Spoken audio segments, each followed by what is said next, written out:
had 27 to the power of 2 over 3.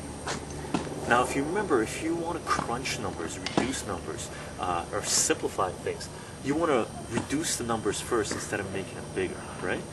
Remember when we were doing multiplying fractions, you didn't multiply all the numbers up top, multiply the numbers on the bottom, and then break them into prime numbers and kill them, right? What you did was kill whatever you could kill and then multiply things up. So the same type of principle works here. When you're evaluating numbers, simplifying numbers, what you want to do is reduce them first and then make them bigger if you have to. So to reduce numbers, you're going to deal with the fraction, the exponent first, because that's a radical, that's a root. So it's going to make this number smaller, and then you're going to square it. So the way it works is, whenever you get fractions in the radical, usually deal with the denominator first. And 3 here means it's the cube root of 27, right? So this will be cube root of 27 squared. Now, cube root of 27, break down the street, your prime factors.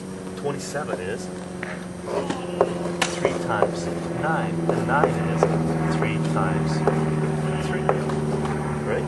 So 27 is 3 times 3 times 3, and you want the cube root of it. That means you're looking for triplets. Well, you got your triplet right here.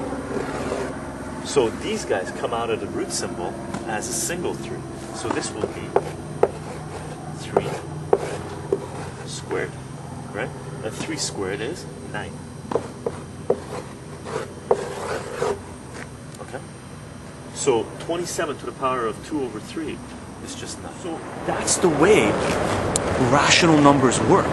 So basically with the natural numbers, if you put anything from the natural number set in the exponent, it clones itself. The number of times it says you should clone it. If you put anything from the whole number set, it clones it if it's one of the natural numbers, which is 1, 2, 3, all the way to infinity. And if you include the 0, if you put a 0 up top, it makes whatever is here, the whole thing, equal to 1. If you go to the integers, with the integers it flips it. With the rational numbers, it puts it in the radical, and it basically becomes the root of. Now I'm going to do a lot of examples with this stuff, and hopefully you can see it. I'm going to start off slow and break it all down. With the irrational numbers, you just put the irrational number there. If it's negative, then it flips it if it's an irrational number. Irrational numbers are, you know, they're special case. So we're going to deal with those later. They basically include everything here. You just can't do it as nicely, break it down and stuff. Well, you can't. You need a calculator to do it, or you got to be really good at doing it by hand. Okay. So this is basically our real number set applying to anything in the exponent, and exponents are basically radicals. Okay, so exponents are radicals. They come from the rational number set.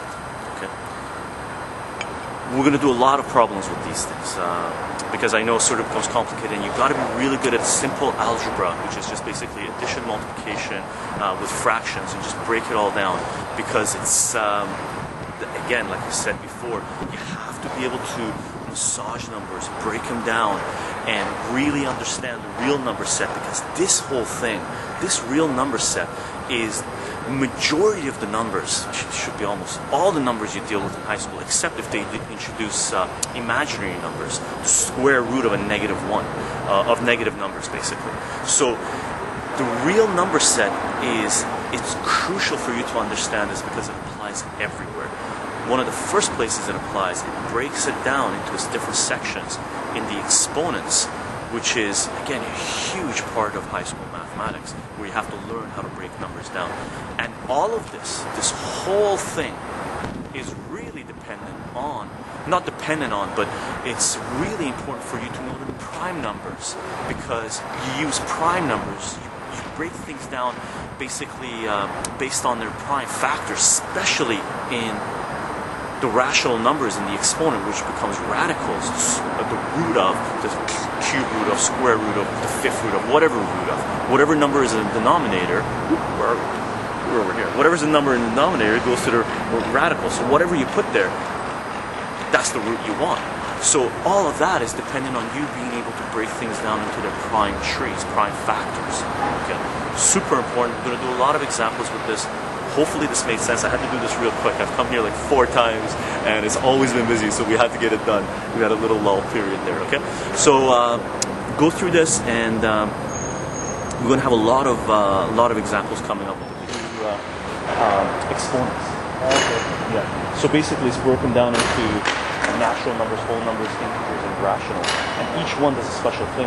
You said, but down here goes 1, 2, 3 clones itself. It repeats itself. Yeah. What you said? Yeah. So it does. You want me to show you? Yeah. Yeah. If you put, let's say, number 5.